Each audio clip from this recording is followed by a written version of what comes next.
ভালোবাসার অধিকার যেন একই মুদ্রার এপিঠ ওপিঠ। যখন মানুষ কাউকে ভালোবাসতে শুরু করে তখন নিজের অজান্তে জন্ম নেয় অধিকার বোধের। তবে এই অধিকার সবসময় ভালোবাসার থেকে খানিক কম হওয়াই বাঞ্ছনীয়। যেমন ধরুন, ভালোবেসে ভালোবাসার মানুষের খেয়াল রাখার অধিকার বোধ, ঠিক ভুল শুধরে সঠিক পথে চলতে পরামর্শ দেওয়ার অধিকার বোধ। কিন্তু মনে রাখতে হবে, এই অধিকার কেবল ভালোবাসার অধিকার। ভালোবেসে ভালোবাসার মানুষটিকে ভালো রাখার অধিকার, তা যেন কখনোই ভালোবাসার মানুষটির কাছে অসহনীয় বা বাঁধন সম না হয়ে ওঠে। তাহলে দেখবেন ভালো লাগা, ভালোবাসা উত্তর উত্তর বৃদ্ধি পাবে। নমস্কার বন্ধুরা, অলিক স্বপ্ন বাই কণিকা চ্যানেলে আপনাদের স্বাগত জানিয়ে শুরু করছি আজকের ছোট গল্প ভালোবাসার অধিকার। কলমে সরজিৎ ঘোষ। শুরু হচ্ছে আজকের ছোট গল্প ভালোবাসার অধিকার।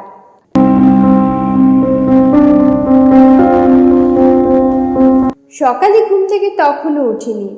ভেবেছিলাম অফিস ছুটি আছে, তাই একটু দেরি করেই উঠব। মোবাইলে রিং বাজতেই ঘুমটা ভেঙে গেল। দেখি বাবার ফোন। বাবা ফোন করে বলল, আজ বাড়িতেই থাকছিস তো? নিরঞ্জন কাকু তোর সাথে দেখা করার জন্য আজ তোর বাড়িতে যাবে বলছিল। বলল, মেয়েটাকে অনেক দিন দেখিনি, কলকাতায় এসেছি যখন একটিবার দেখা করেই যাই। আমি আর তোর নিরঞ্জন কাকু দুজনেই তাহলে যাব, লাঞ্চের ব্যবস্থা করিস। নিরঞ্জন কাকু আসবে শুনে সকাল সকাল মনটা ভালো হয়ে গেল যেন।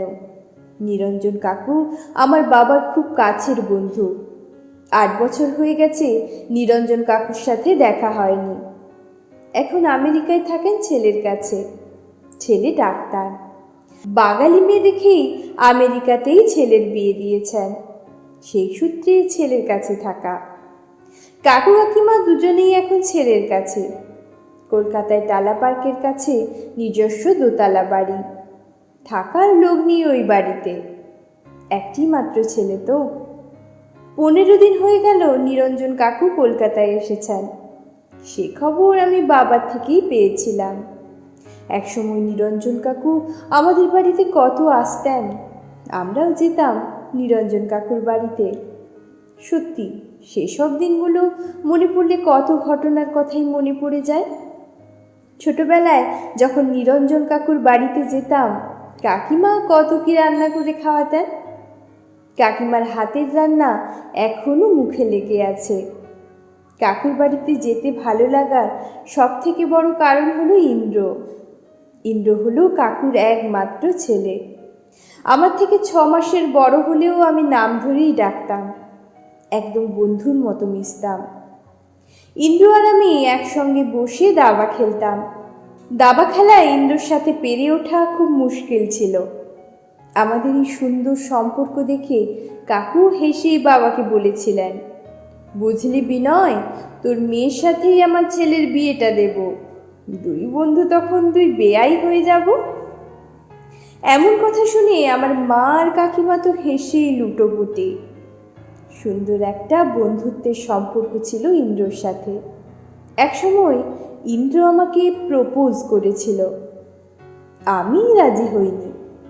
আমি ইন্দ্রকে বলেছিলাম, তোর মতো ব্রিলিয়ান্ট ছেলে আমার থেকে আরও বেটার মেয়ে ডিজার্ভ করে। আমার এমন কথাতে ওর খুব খারাপ লেগেছিল। সেটা আমি পরে বুঝেছিলাম। ও ভাবতে পারেনি আমি ওকে না করে দেব, কিন্তু আমারও উপায় ছিল না। আমি তখন অলরেডি এনগেজড। আমার কলেজের একজন, ওর নাম তুহিন। তখন দুজনেই বিটেক করছি, ফার্স্ট ইয়ার। ইন্দ্র তখন মেডিকেল কলেজের স্টুডেন্ট। আমার ভালো লেগে গিয়েছিল তুহিনকে। তুহিনই আমাকে নিজে থেকে প্রপোজ করেছিল। ও আমাকে প্রায়ই বলতো, কোনোদিন ছেড়ে যাবি না তো? আমি তোকে ছাড়া থাকতে পারবো না। আমি ওকে বলতাম, ভাবিস কি করে তোকে ছেড়ে যাব? কথা দিলাম সারা জীবন তোর সাথেই থাকবো। সারা জীবন একসাথে থাকবো বললেই কি থাকা যায়? যায় না হয়তো। থাকতে চাইলে দুজনকেই চাইতে হয়, আবার দুজনে চাইলেও হয় না। মানুষের প্ল্যানের ওপর আরেকজন প্ল্যান করে বসে থাকেন অলক্ষ্যে, তাই উনি না চাইলে কোনোভাবেই সম্ভব নয় কিছু। এসব কথা ভাবতে ভাবতে চোখ চলে যায় ঘড়ির কাঁটার দিকে। সময় বড় গতিময়। মাঝে মাঝে ভাবি ঘড়ির কাঁটাটা থামতেও তো পারে একটু। বিছানা ছেড়ে উঠতেই যাব, দেখি দরজায় টোকা মারার শব্দ। ঘরের ভিতর থেকে আওয়াজ দিয়ে বলি, আসছে। আমার জীবনে আরেকজন, আমার ছেলে। আমি তো বলি আমার অ্যালার্ম ঘড়ি। ঘড়ির অ্যালার্ম বাজতে ভুল হবে তো আমাকে ঠিক সময় ঘুম থেকে তুলে দিতে তার ভুল হবে না। দুবার টোকা মেরেই বলবে, এবার উঠে পড়ো মামুনি, তোমার অফিস যেতে লেট হয়ে যাবে। তারপর আবার সেই তাড়াহুড়ো করবে। প্রতিদিন একই কথা আর একই রুটিন। আমার কাছে যেন উল্টো পুরাণ। প্রতি বাড়িতে মায়েরা অ্যালার্ম ঘড়ি হয়ে ছেলে মেয়েদের ঘুম থেকে তোলার জন্য দাঁড়িয়ে থাকে। আমার ক্ষেত্রে মাকে ঘুম থেকে ডাকার জন্য আমার ছেলে আমার কাছে অ্যালার্ম ঘড়ি। যাই হোক, আমি রুম থেকে বেরিয়ে এসে দেখছি আমার ছেলের হাতে বাজারের ব্যাগ। আমি কিছু বলার আগেই বলে উঠল, তোমার তো আজ ছুটি, তাহলে আজ একটু মাটন আনতেই হবে। ছুটির দিন মানেই তো মাটন, তাই না? সেটা তো তুমি ভালো করেই জানো। বাবু, তুমি আজ এক কাজ করো, মাটনটা একটু বেশি করেই নিয়ে এসো। দুজন গেস্ট আসছেন বাড়িতে আজ। গেস্ট? কে আসবে শুনি? কে আবার? তোমার প্রাণীর বন্ধু। সঙ্গে আরও একজন আসছেন, তোমার সাথে পরিচয় করিয়ে দেব। তুমি আর দেরি করো না, ঝটপট মটনটা নিয়ে চলে এসো। সবজি তো সব কিছুই আছে। আর এক কাজ করো, পারলে বড় সাইজের একটা বাটা মাছ যদি পাও নিয়ে নিও। আমার বন্ধু আসছে? সত্যি? কই, তুমি তো কাল রাতে কিছুই বললে না। একটু আগেই তো ফোন করে জানালো তোমার বন্ধু। কথাগুলো শুনেই সেই খুশিতে আর বিন্দুমাত্র দেরি না করেই বাজারের ব্যাগ হাতে বেরিয়ে গেল বাবু মশাই। আমার বাবার সাথে ভীষণ ভাব তার। প্রতিদিন একবার হলেও বাবাকে ফোন করা চাই। আমার বাবা বলে, এই বয়সে এসে এমন একটা বন্ধু পাবো আমি কখনো ভাবিনি। কলকাতা ছেড়ে নিরঞ্জন কাকু চলে যাওয়ায় আমার বাবার কাছে একটা বন্ধুর শূন্যতা তো ছিলই। সেটা পূরণ করেছে আমার এই বুড়ো ছেলে। তবে আজ অনেক দিন পর বাড়িটা আবার সরগরম হয়ে উঠেছে। বাবা এমনিতেই আমার বাড়িতে খুব বেশি আসতো তা নয়, তবে এখন একটু বেশি আসে। কারণ ওই যে আমার বাবার প্রাণের বন্ধুটি। 1 মাস পেরিয়ে গেলেই বলবে, অনেক দিন আসনি, এসো, তোমার জন্য খুব মন খারাপ করছে। বাবা আমাকে হয়তো বলতো টাইম হবে না, পরে দেখবো ঠিক চলে এসেছে বন্ধুর জন্য। ঘণ্টাখানিক থেকে গল্প করে তবেই বাড়ি ফেরে। আজ বাড়িতে হই হুল্লোড় ভালো মতোই হবে, সে বিষয়ে কোনো সন্দেহ নেই। নিরঞ্জন কাকু তো একাই বাড়ি মাতিয়ে রাখে, এমনিতেই ভীষণ মজাদার মানুষ। তবে একটা সময় ছিল বাবা ভীষণ আনন্দ করে আমার বাড়ি আসতো। একটা দিন থাকতো, পরের দিন বাড়ি যেত। এমনও হয়েছে অফিস থেকে বেরিয়ে ইলিশ মাছ কিনে নিয়ে সোজা আমার বাড়িতে। বাবা জানতো তুহিন ইলিশ মাছ খেতে খুব পছন্দ করে। বাজারের সেরা ইলিশটা দেখলেই কিনে ফেলতো তুহিনের জন্য। এখন বাবা আসে, তবে সে আনন্দটা বাবার মধ্যে আর দেখি না। আমার ডিভোর্স হয়ে যাওয়ার পর থেকে বাবা যেন কেমন একটু বদলে গেছে। হয়তো আমাকে বুঝতে দেয়নি আমি কষ্ট পাবো বলে। আমিও বাবার মনের অবস্থাটা বুঝি। 4 বছর হলেও আমার ডিভোর্স হয়ে গেছে। প্রতিটি মেয়েই বোধ হয় একটা সুন্দর জীবনের স্বপ্ন দেখে, তার স্বামীর সাথে থাকার। সবটাই বিধির বিধান, কিন্তু হয়নি সে সুখ পাওয়া। তুহিনকে রিকোয়েস্ট করেছিলাম, চলো না নতুন করে আবার শুরু করি, সম্পর্কটা কি আর বাঁচিয়ে রাখা যায় না? ও বলেছিল, যেটা ভেঙে গেছে সেটা জোড়া লাগিয়ে কি লাভ, লাভ নেই, আমি তোমার সাথে থাকতে পারবো না। অদ্ভুত লেগেছিল তুহিনের কথাটা। সময়ের সাথে মানুষ কত পাল্টে যায়, পাল্টে যায় তার কথাবার্তাও। একসময় এই তুহিনই বলেছিল, তোমাকে ছাড়া থাকতে পারবো না।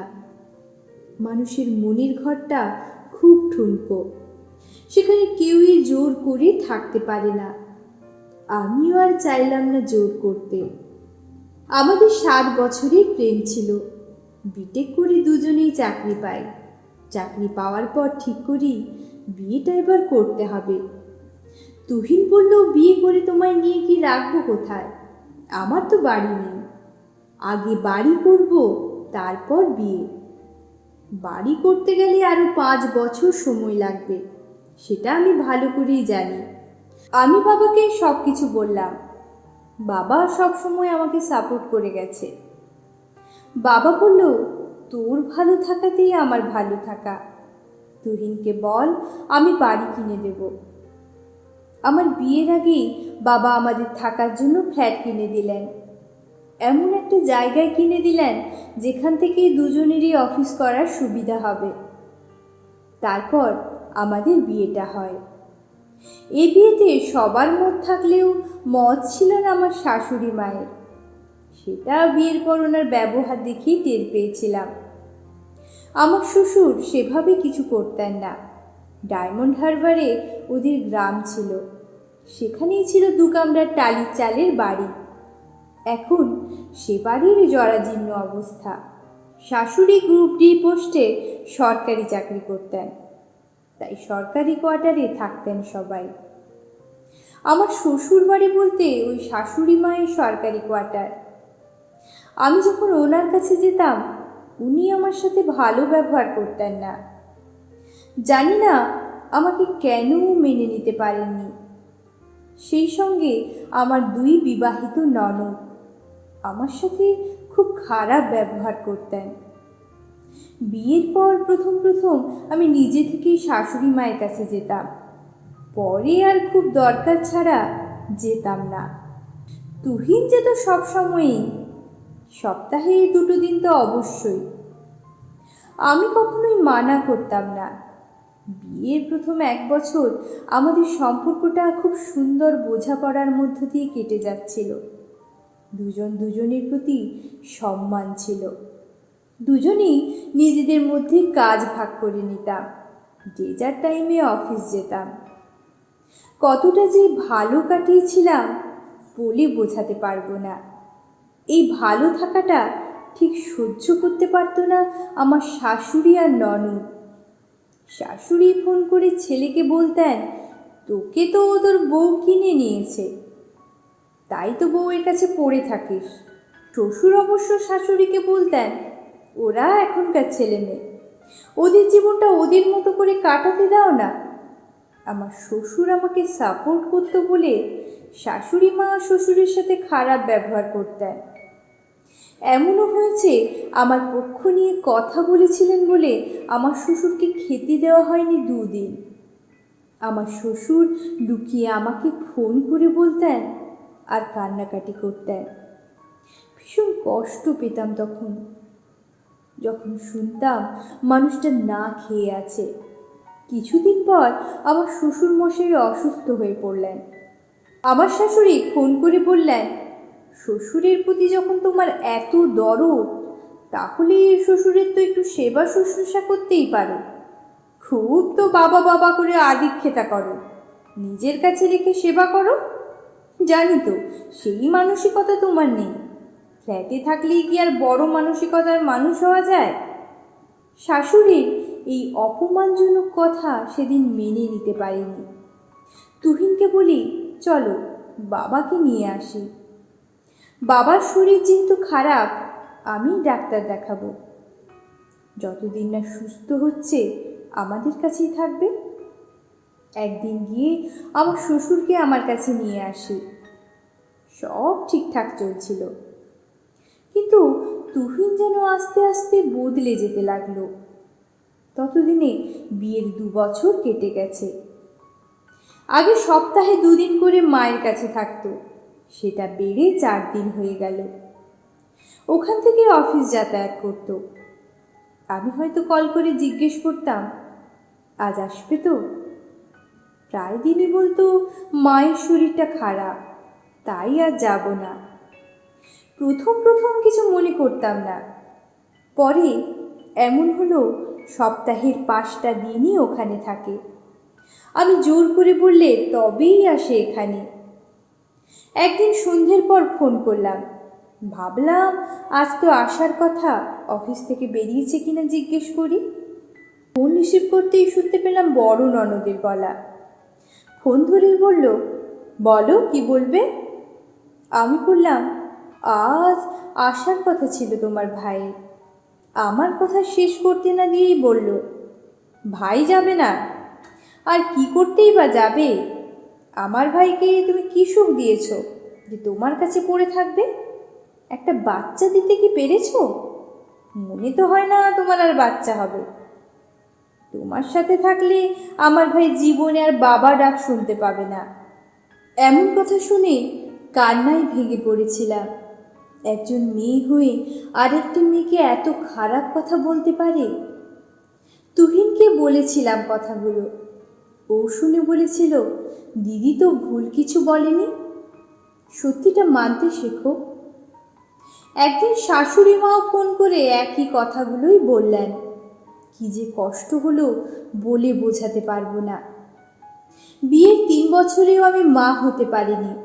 আমার মনের কষ্টটা বোঝার মতো কেউ নেই, একমাত্র আমার মা ছাড়া। মা বলতো, ভগবানের উপর বিশ্বাস রাখ, দেখবি সব ঠিক হয়ে যাবে। আমি এখন ভগবানের উপরেই আস্থা রাখি। এখন আমি মা ডাক শুনতে পাই। ঈশ্বর বোধহয় সবসময় নিরাশ করেন না। বাড়িতে এখন আমরা 2জন মানুষ, আমি আর আমার ছেলে। সে যাই হোক, অনেকদিন পর যখন নিরঞ্জন কাকু আমার বাড়িতে আসছেন, তাহলে একটা দিন মজা করেই কাটানো যাবে। 8 বছরে নিরঞ্জন কাকুর কোনো পরিবর্তনই হয়নি। বয়স যে বেড়েছে সেটা কাকুকে দেখলে বোঝাই যাবে না। কে বলবে 69 বছর বয়স? বাড়িতে ঢোকার সাথে সাথেই আমার বাবা নিরঞ্জন কাকুর সাথে আমার ছেলের পরিচয় করিয়ে দিয়ে বলল, নিরঞ্জন, এই যে আমার বন্ধু। আমরা দুজন দুজনকেই বন্ধু বলে ডাকি। নিরঞ্জন কাকু অবাক হয়ে জিজ্ঞেস করেন, বন্ধু? কই, তুই তো আগে আমাকে বলিসনি কখনো। তোর সঙ্গে তো 2-1 দিন ছাড়া ছাড়াই কথা হয়। সারপ্রাইজ সারপ্রাইজ কখনো আগে থেকে বলে কই কি হয়? নিরঞ্জন কাকু হাতটা বাড়িয়ে দিয়ে বলে, আজ থেকে তাহলে আমিও তোমার বন্ধু। আমার নাম নিরঞ্জন। অপর দিক থেকে আমার ছেলে হাত বাড়ায়, বলে, আমি পরিতোষ। তাহলে নাম ধরেই ডাকা যাক। কি বলো পরিতোষ? মনে তো হচ্ছে আমাদের একই বয়স হবে। বন্ধু যখন হয়েই গেছি তখন আর বলতে বাধা কি? তা ঠিক, কিন্তু পরিতোষ, তোমার বাড়ি তাহলে কোথায়? আমি তখন কাকুকে উত্তরটা দিই, আমার ডিভোর্সের ব্যাপারটা জানলেও এই সম্পর্কটা কাকু জানেন না। কাকু শুনে বলেছিলেন, এমন মা ছেলের সম্পর্ক সারা জীবন থাকুক, ঈশ্বরের কাছে এই প্রার্থনা করি। বিকেলে বাবা নিরঞ্জন কাকু যখন বেরিয়ে গেলেন, তখন আমার এই বুড়ো ছেলেটার কি মন খারাপ। আমাকে বলছিল, ইস, আজকের পুরোটা দিনটা যদি থাকতো ওরা, বড় আনন্দ হতো। শুনে আমি বললাম, মনটা আমারও খারাপ লাগছে। আমি যেই খারাপ বললাম, অমনি আমার মনটা ভালো করার জন্য বলে উঠল, পৃথিবীতে আনন্দ পাওয়ার মুহূর্তগুলো খুব কম সময়ের জন্যই হয়। রোজ ডাল ভাতের মাঝে আসলে একটু বিরিয়ানির স্বাদ, এই অল্প স্বাদটুকু নিয়েই বাঁচতে হয়। তাই না মা? কি অসম্ভব মোটিভেট করার ক্ষমতা আমার ছেলে। মনে মনে ঠিক করেই নিয়েছে কোনো কষ্ট পেতে দেবে না আমাকে। খারাপ পরিস্থিতির মধ্যেও কি করে যে বাঁচা যায় সেটা তো আমার এই ছেলেই আমাকে শিখিয়েছে। ডিভোর্সের পর যখন আমি খুব অসহায়তার মধ্য দিয়ে কাটাচ্ছিলাম, যখন কিছুই খাচ্ছিলাম না, তখন আমাকে জোর করে খাওয়ানো, হাসানো, সব কিছুতেই এই একজনই। আমাকে বলতো, মা তুমি না খেলে তোমার এই ছেলেটা না খেয়ে থাকবে। আমিও দেখব মা কি করে পারে ছেলেকে না খাইয়ে রাখতে। আসলে অনেক কথাই এতক্ষণ বলেছি, কিন্তু এই ছেলের পরিচয়টা না জানলে হয়তো অনেক কিছুই অসম্পূর্ণ থেকে যাবে। ছেলেটি আসলে আমার শ্বশুর মশাই। বিয়ের 1 বছর পর থেকে আমি যে মানুষটাকে আমার কাছে নিয়ে এসে রেখেছিলাম, সেই থেকেই সেই মানুষটা আমার কাছেই থেকে গেছে, আর কোনোদিন বাড়ি ফিরে যায়নি। কিন্তু ফিরবেই বা কার কাছে? সে যাই হোক, ডিভোর্সটা যখন শেষমেশ হয়েই গেল, একদিন সকালে দেখছি ব্যাগপত্র গুছিয়ে নিয়ে চলে যাওয়ার জন্য রেডি আমার শ্বশুর মশাই। আমি বললাম, কোথায় যাবে তুমি? বলল, জানি না। আমার কি আর এখানে থাকা মানায়? আমি কোন মুখেই বা থাকবো মা? আমি কাঁদতে কাঁদতে বলেছিলাম, তুমি আমাকে ছেড়ে চলে যাচ্ছ? যাও যাও, থেকো না, আর থেকো না।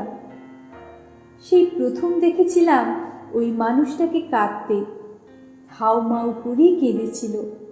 আমি বলেছিলাম, মাকে ছেড়ে তুমি চলে যেতে পারবে তো? এই তুমি আমাকে মা বলে ডাকো? আমাকে জড়িয়ে ধরে বলেছিল, পারবো না রে মা, কিছুতেই ছেড়ে যেতে পারবো না তোকে। আমার তো আর কেউ নেই, আমার খোঁজ তো কেউই রাখে না। ছেলে মেয়ে স্ত্রী সব থেকেও কেউ নেই, শুধু শুধু আছিস তুই।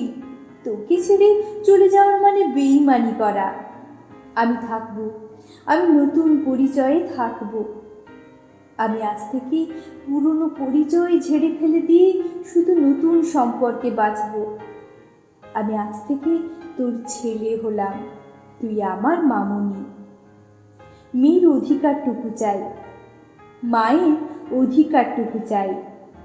তোর কাছে যতদিন আছি কখনো মনে হয়নি অন্য কোথাও আছি। ছোটবেলায় মায়ের কাছে যেমনটি থাকতাম তেমনটি।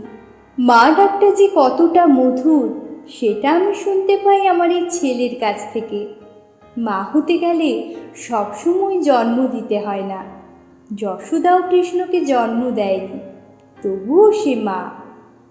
আমার সব দুঃখ ভুলিয়ে দিয়ে আমাকে সামনের দিকে এগিয়ে দিয়েছে এই মানুষটা। একটা অধিকার জন্মেছে দুজনের জন্য। ডিভোর্স তো সেই মানুষটার সাথেই হয়েছে যে সম্পর্কের মানে না বুঝে সম্পর্কে জড়িয়েছিল। কিন্তু সম্পর্কটাকে যে মানুষটা সম্মান দিয়ে এসেছে, বুকের মধ্যে যে আগলে রেখেছে, তার সাথে বিচ্ছেদ কি করে হয়? বরং নতুন করে বাঁচার আশ্বাস জাগে, নতুন করে গড়ে নেয় আরেকটা সম্পর্ক।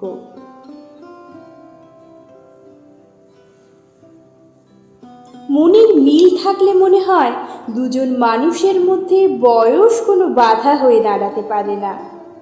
তাই অনায়াসে শ্বশুর হয়ে ওঠেন কোলের সন্তান, আর বৌমা শুধুই মা।